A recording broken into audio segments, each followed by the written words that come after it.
Hello, this is Dr. Mercola, and you know many people struggle with not having enough energy in the morning and use coffee for a quick energy boost. So let's talk about that for a few minutes.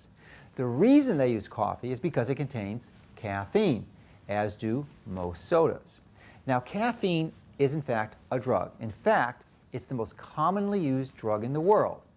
And I believe, as do many other experts, that when you rely on using a drug that only treats the symptoms, especially for the long term, it's likely that you're going to create more problems than you solve. And that's one of the reasons why I believe it's best to seek to avoid using caffeine as a substitute for boosting your energy. Now, there are times, of course, when you can use it therapeutically. In fact, I use it myself, even though I don't particularly care for the taste of coffee. And I use it about once a year or so when I travel over 4 or 5 time zones. And I typically want to fall asleep about 3 or 4 in the afternoon. Of course, it's far too early. So what I'll do is drink some coffee and seek to stay awake until I reach my normal bedtime for that time zone, which is typically around 9 or 10 o'clock. At that time, I'll take some melatonin and I fall asleep. And it really eliminates jet lag. It's really a phenomenal approach. Now, you can also use coffee as a support with exercise, and it may help you work out harder and improve physiological benefits. And that is, but you only want to use it before exercise, and not adding any sugar, and of course, only organic coffee, as it's one of the most heavily polluted products and is loaded with pesticides. So unless you're using it therapeutically, it would probably be wise to consider going off of it. And the best way to do that is, of course, to improve your body system to produce energy naturally. Now, the specifics are likely different for everyone, but there are some general principles that you could consider following. And I put together my best recommendations for doing this in my nutritional meal plan, which has dozens of pages that guide you in how to optimize your health specifically. And you can get it for free by clicking on the link on the right side of our home page. It's divided into 3 different sections, one for beginners, one for novices, and one for intermediates and advanced, so that you can start wherever you feel comfortable. Now, if you would like something printed, you can get a copy of my Take Control of Your Health book in the store that we have on our site. But briefly, let me highlight some of the principles. These include eating the right food for your nutritional type, engaging in appropriate amounts of exercise, typically peak fitness type of exercises, and taking care of the emotional challenges that you have. And you clearly want to drink plenty of water instead of sodas and fruit juices, and as these are solid and powerful ways that you can dramatically improve your energy systems.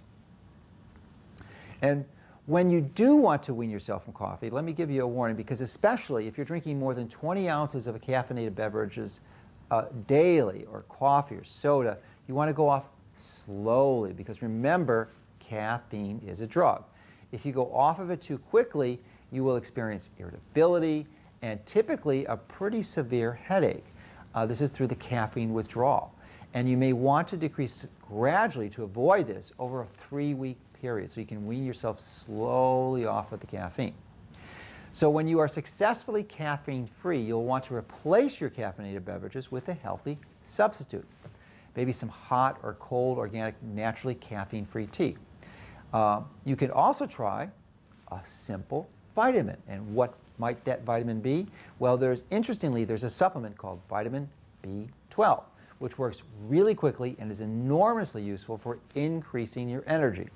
Vitamin B12 plays a key role in the normal functioning of your brain and nervous system, and actually for the formation of your blood. When you're deficient in B12, your blood cells become very large and you develop what is called pernicious anemia.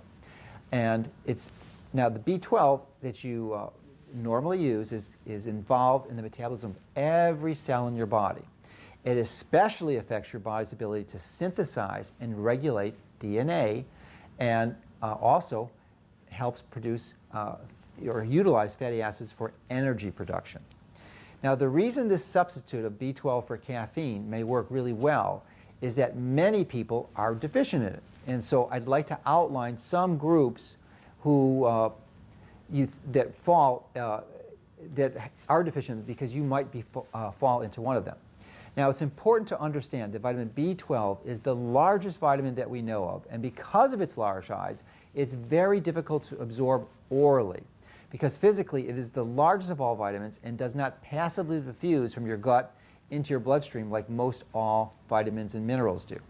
So your body makes this very special protein in your stomach called intrinsic factor. And this intrinsic factor actually combines with vitamin B12.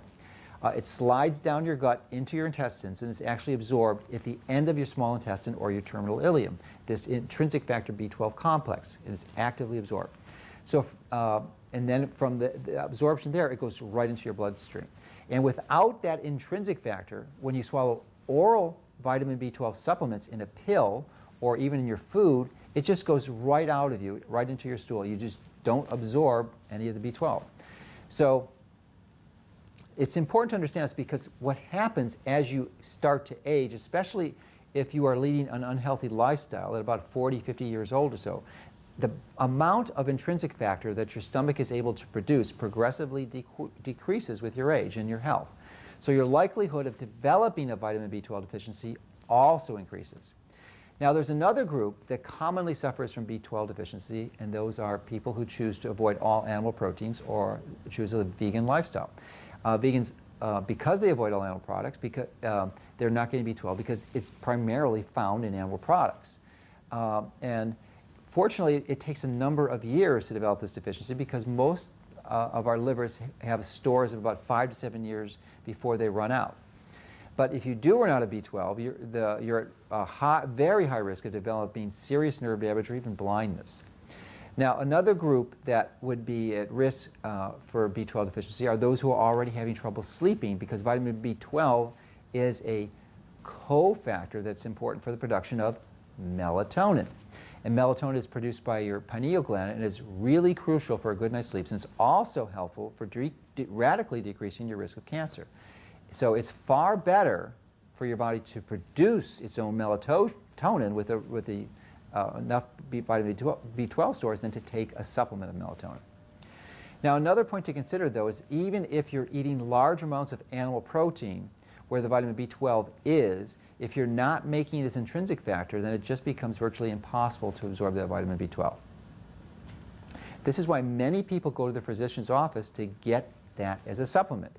But the physician actually prescribes an injectable form of B12, and that is what goes directly into the bloodstream as it bypasses the need for intrinsic factor and then being absorbed in your gut. So many people who have actually had their intestines removed for inflammatory bowel disease have to do this the rest of their lives. Now, for some time now, we've offered a vitamin B12 supplement that eliminates the need for injecting it. It comes as a spray, and we call it the vitamin B12 Energy Booster. It's in a convenient spray, and you just actually spray it under your tongue. The reason you do that is that there are many capillaries under your tongue, and when you hold it there for about 20 seconds or so, the B12 can easily become directly absorbed into your bloodstream because it just passes right into the blood vessels. So, and once that happens, you get an increase in the B12 levels and a pretty rapid, most people notice a pretty rapid increase in their energy levels. This is the same way some drugs work sublingually, like nitroglycerin, because they're delivered under the tongue, and it seems to be very effective. Now, it's also important to note that there are several types of vitamin B12 molecules.